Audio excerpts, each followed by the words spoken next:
国际上要紧来看到匈牙利的国会昨是总算批准瑞典加入北约，和瑞典正做北约第32个成员国。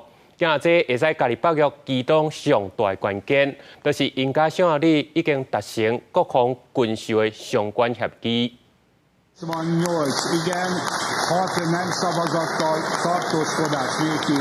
匈牙利国会投票批准瑞典加入北约的申请，超过18个月拖延，就安尼结束。 Sverige lämnar nu 200 år av neutralitet och alliansfrihet bakom oss. Det är ett stort steg. 要加入北约需要全部32成员国点头。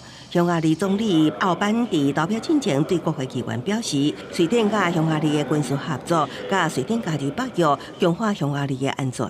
领导右派政党青年民主党的奥班甲俄罗斯的关系密切，但对瑞典政客批评表示不满。It's less clear why Hungary opposed Sweden's bid. But it's probably related to criticism by Swedish politicians of Hungary's democratic record under Prime Minister Viktor Orban.